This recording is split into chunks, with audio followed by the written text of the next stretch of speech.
Hello बच्चों, I am Gulamuddin और आज हम लोग देखेंगे रासायनिक अभिक्रिया और समीकरण को। ये बोर्ड एग्जाम के लिए वेरी वेरी इंपॉर्टेंट टॉपिक है, इसलिए वीडियो में अंत तक बने रहना है। ठीक है, सबसे पहले हम लोग देखेंगे रासायनिक अभिक्रिया कि रासायनिक अभिक्रिया क्या होता है, उसके बारे में हम लोग सीखेंगे बच्चों।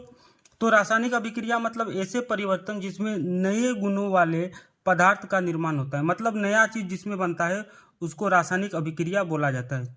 ठीक है, उसे रासायनिक अभिक्रिया कहा जाता है। जैसे कि H2 plus Cl2, H2 hydrogen है और Cl2 क्लोरीन है।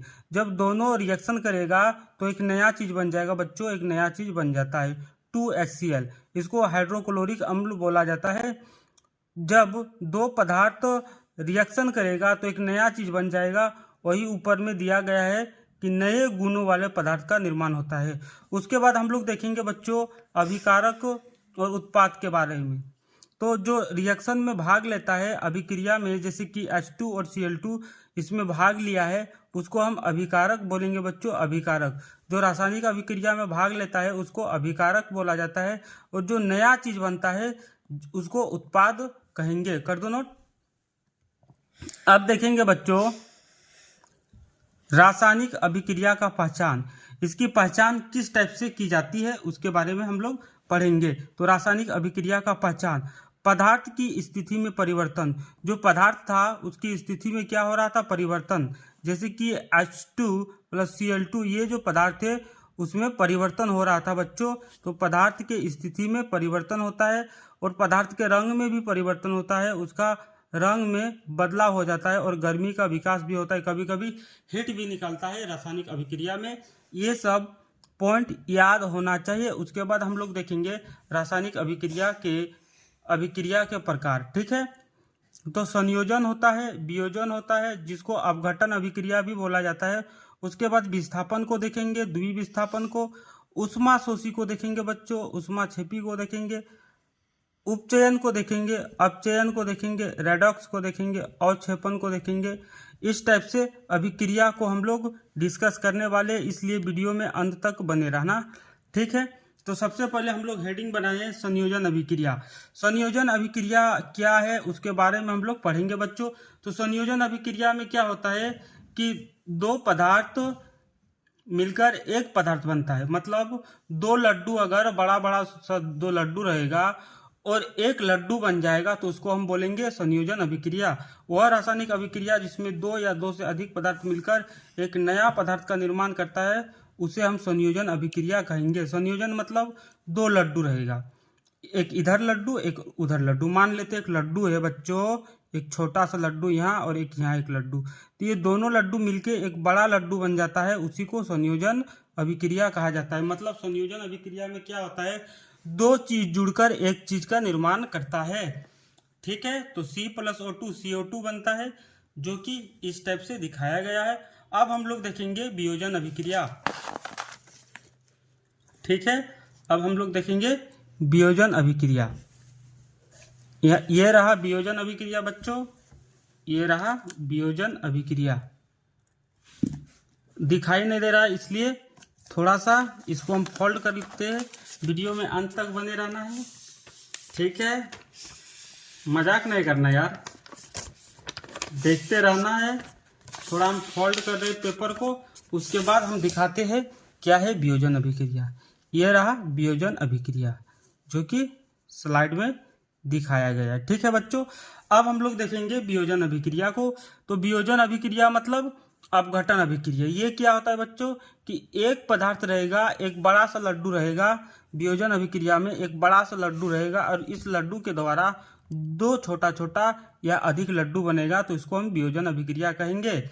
जैसे कि जिसमें एक पदार्थ टूटकर दो या दो से अधिक पदार्थ बनता है उसे हम वियोजन अभिक्रिया कहेंगे। उदाहरण CaCO3, इसे कैल्शियम कार्बोनेट कहा जाता है। जब इसको हीट किया जाता है बच्चों, हीट किया जाता है तो CaO प्लस CO2 का निर्माण होता है, जो कि इस टाइप से दिखाया गया है बच्चों, इस टाइप से दिखाया गया है। तो वियोजन अभिक्रिया मतलब क्या होता है बताओ।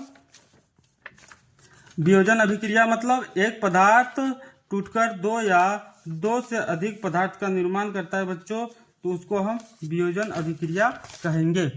ठीक है। उसके बाद देखेंगे विस्थापन अभिक्रिया, जो कि वेरी वेरी इंपॉर्टेंट है। यह क्या होता है उसके बारे में हम लोग सीखेंगे। तो विस्थापन अभिक्रिया क्या करेगा बच्चों कि एक चीज को हटा देगा और उसके जगह में बैठ जाता है। एक आदमी को हटा देता है और उस आदमी का जगह में जब बैठ जाता है तो उसको हम विस्थापन अभिक्रिया कहेंगे। जैसे कि यहाँ फेरस जो है कॉपर को हटा देगा और और उसके जगह में बैठ जाता है। क्या कर रहा है ये, इसको हटा देगा बच्चों। देखो यहाँ पर हट गया है कॉपर और उसके जगह में स्थान ले लिया है, उसी को विस्थापन अभिक्रिया कहा जाता है। तो वह अभिक्रिया जिसमें एक तत्व का विस्थापन दूसरे तत्वों के द्वारा होता है उसे विस्थापन अभिक्रिया कहा जाता है। जैसे कि फेरस को कॉपर सल्फेट के विलयन से अभिक्रिया कराया जाता है तो फेरस सल्फेट प्लस कॉपर का निर्माण होता है और फेरस सल्फेट का रंग नीला होता है। और इसमें क्या होगा कि विलयन का रंग हरा हो जाता है। फेरस का सल्फेट का जो रंग होगा हल्का हरा हो जाता है बच्चों। उसके बाद हम लोग देखेंगे द्विविस्थापन अभिक्रिया। कौन सा अभिक्रिया? द्विविस्थापन अभिक्रिया। तो वह रासायनिक अभिक्रिया जिसमें आयनों का आदान प्रदान होता है उसको हम बोलेंगे द्विविस्थापन अभिक्रिया बच्चों। जैसे कि यहाँ पर आयन होगा बच्चों, यहाँ पर आयन, ये पॉजिटिव आयन, ये नेगेटिव आयन, यहाँ फिर पॉजिटिव और यहाँ नेगेटिव। क्या करेगा, आयनों का एक्सचेंज होगा, आयनों का एक्सचेंज Ba इससे होगा और ये Cl2 इससे होगा बच्चों। तो यहाँ क्या हो रहा है, आयनों का एक्सचेंज हो रहा है, आयनों का एक्सचेंज हो रहा है। तो BaSO4 बन जाएगा बच्चों, BaSO4 बनेगा और ये 2NaCl, यहाँ 2 है, यहाँ भी 2 है, तो यहाँ 2NaCl बन जाएगा। तो द्विविस्थापन मतलब आयनों का आदान प्रदान। एक इम्पोर्टेंट हम नोट में लिखिए, इसको ध्यान में रखना है बच्चों कि बेरियम सल्फेट BaSO4 के सफेद अवक्षेप का निर्माण होता है। ठीक है, यहाँ सफेद अवक्षेप बनता है बच्चों, सफेद अवक्षेप क्या बनता है, सफेद अवक्षेप, याद रखना है इसको, ये वेरी वेरी इंपॉर्टेंट है। अवक्षेप बनता है और इसलिए इस अभिक्रिया को अवक्षेपण अभिक्रिया कहा जाता है। अवक्षेपण बोला जाए तो जिसमें सफेद अवक्षेप का निर्माण होगा उसको हम अवक्षेपण अभिक्रिया कहेंगे। यही इक्वेशन को यहाँ पर उठा के बैठा देंगे तो हो जाएगा अवक्षेपण अभिक्रिया का उदाहरण। ठीक है, उसके बाद देखेंगे उपचयन। देखो उपचयन क्या होता है, किसी पदार्थ में ऑक्सीजन की वृद्धि। अगर ऑक्सीजन बढ़ रहा है बच्चों, ऑक्सीजन बढ़ रहा है उसका मतलब उपचयन, या तो हाइड्रोजन घट रहा है फिर भी उपचयन, जिसमें ऑक्सीजन का योग होता है और जिसमें हाइड्रोजन का ह्रास होता है, मतलब हाइड्रोजन हटता है या तो ऑक्सीजन जुड़ता है, उसे उपचयन कहा जाता है। जैसे कि C+O2, यहाँ क्या हो रहा है, ऑक्सीजन में वृद्धि हो रहा है, इसलिए इसको उपचयन कहेंगे। अब देखेंगे हम बच्चों अपचयन। अपचयन के बारे में अब हम लोग देखेंगे। तो किसी पदार्थ में ऑक्सीजन की ह्रास अथवा हाइड्रोजन की वृद्धि हो उसे अपचयन कहा जाता है। मतलब यहाँ से क्या होगा बच्चों, ऑक्सीजन होगा हट जाएगा, ऑक्सीजन घट जाएगा, ऑक्सीजन का ह्रास हो रहा है तो MgO से Mg+O बन जाएगा। उसके बाद हम लोग देखेंगे बच्चों रेडॉक्स अभिक्रिया। रेडॉक्स में क्या होता है, उपचयन और अपचयन दोनों साथ साथ होगा तो उसको हम रेडॉक्स अभिक्रिया कहेंगे बच्चों, रेडॉक्स अभिक्रिया, जो कि वेरी वेरी इंपॉर्टेंट है बच्चों, वेरी वेरी इंपॉर्टेंट है। रेडॉक्स अभिक्रिया के बारे में हम लोग पढ़ेंगे जिसमें उपचयन और अपचयन दोनों साथ साथ होता है। अभी हम लोग देखिए कि जैसे कि यहाँ पर H2 है बच्चों, यहाँ ध्यान देना है, यहाँ H2 है इस इक्वेशन में और यहाँ H2O आ रहा है, मतलब यहाँ ऑक्सीजन क्या हो रहा है, जुड़ रहा है, तो उसको उपचयन बोलेंगे। और यहाँ से क्या हो रहा है, ऑक्सीजन हट रहा है तो इसको अपचयन बोलेंगे। जहाँ ऑक्सीजन जुड़ेगा उसको उपचयन और जहाँ हटेगा उसको अपचयन, तो इसी को रेडॉक्स अभिक्रिया हम बोलेंगे। अगर रेडॉक्स अभिक्रिया पूछा जाए तो दोनों साथ साथ होता है, उपचयन और अपचयन अगर दोनों साथ साथ होगा तो उसको रेडॉक्स अभिक्रिया कहेंगे। अब हम दूसरे स्लाइड में देखेंगे ऊष्माक्षेपी और ऊष्माशोषी को। ये रहा ऊष्माक्षेपी और ऊष्माशोषी। ठीक है, अब हम लोग देखेंगे बच्चों एक नया रिएक्शन है ऊष्माशोषी अभिक्रिया।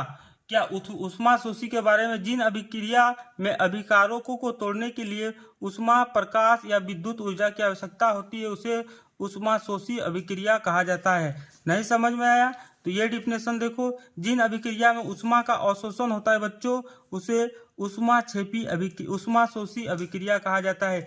जिसमें उष्मा का अवशोषण होता है, जैसे कि N2 + O2, इसको हम बोलेंगे उष्माशोषी अभिक्रिया। अब देखेंगे उष्माक्षेपी अभिक्रिया को। जिन अभिक्रिया में उत्पाद के साथ साथ उष्मा निकलती है, हीट निकलती है, उसे उष्माक्षेपी अभिक्रिया कहा जाता है।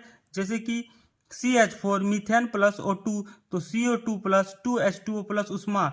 यहाँ बच्चों देखो, ध्यान से देखना है कि यहाँ CO2 बनता है, CO2, यहाँ H2O 4 है, तो यहाँ क्या करेंगे बच्चों, यहाँ से इसको हम संतुलित कर लेंगे।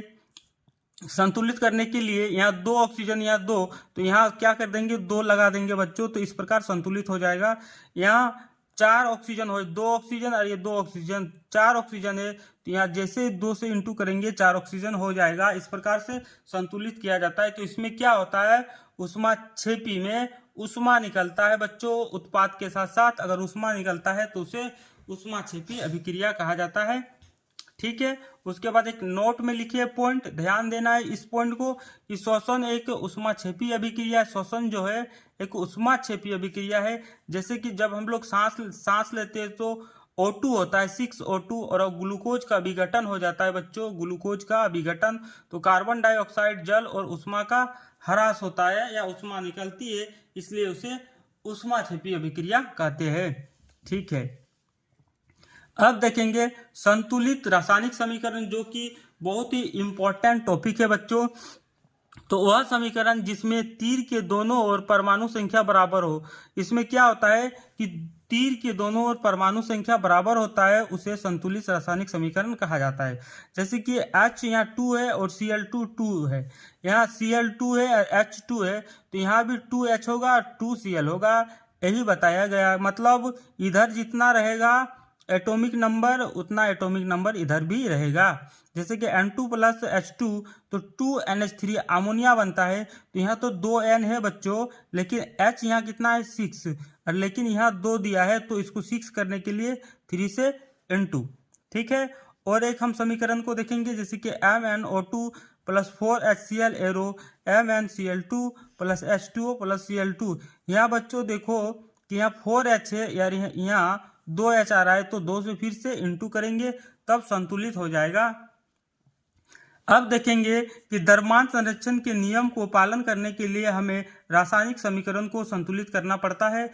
मतलब जो द्रव्यमान संरक्षण है, मतलब ना ही द्रव्यमान को सृजन किया जाता है, ना ही विनाश, उसके पालन के लिए हमें रासायनिक समीकरणों को संतुलित करना पड़ता है। ठीक है, जैसे कि एग्जाम्पल के द्वारा में हम लोग समझेंगे।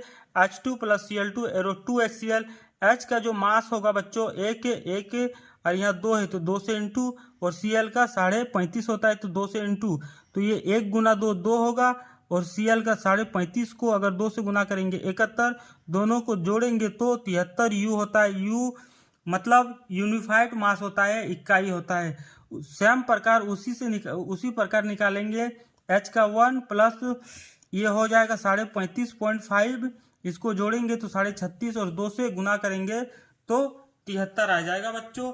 इस प्रकार दोनों ओर हम लोग देखें कि मास जो हो रहा है समान निकल रहा है, मतलब ना ही मास बन रहा है ना ही खत्म हो रहा है।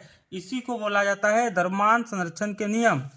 ठीक है, अब आगे की ओर हम लोग देखेंगे बच्चों, जो कि बहुत ही इम्पोर्टेंट टॉपिक है। ये रहा आगे वाला टॉपिक, जो इस प्रकार दिखाया गया है बच्चों, ध्यान से देखना है। अब देखेंगे हम लोग संक्षारण और विकृत गंधिता। संक्षारण और विकृत गंधिता।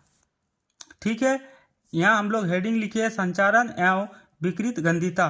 संक्षारण क्या होता है, जब कोई धातु अम्ल, आर्द्रता आदि के संपर्क में आती है तो संक्षारित हो जाती है। धातु के इस गुण को संक्षारण कहा जाता है। जैसे कि जब लोहा को पानी में या नमी में रखते हैं तो कुछ दिन के बाद उसमें जंग लग जाता है बच्चों, उसी को संक्षारण कहा जाता है। अब संक्षारण के बचाव के क्या क्या उपाय है बच्चों, उसके बारे में हम लोग देखेंगे। रंग करके रंग कर देंगे, या सदलेपन मतलब धातु के ऊपर जिंक परत लगा देंगे बच्चों। जैसे कि ये धातु है, उस धातु के ऊपर अगर हम परत लगा देंगे जिंक का, Zn का, तो उसको यसत लेपन बोला जाता है। ये हो गया विद्युत लेपन, इलेक्ट्रोप्लेटिंग बोला जाता है, यह भी एक प्रकार का लेपन है। और ग्रीस लगाकर इस टाइप से हम लोग संक्षारण से बचाव कर सकते हैं। उसके बाद देखेंगे विकृत गंधिता। ये रहा विकृत गंधिता। जब वसायुक्त खाद्य पदार्थ क्या हो, खाद्य पदार्थ बच्चों ऑक्सीजन के संपर्क में आती है तो उसका रंग और स्वाद में परिवर्तन हो जाता है, इसे ही विकृत गंधिता कहा जाता है।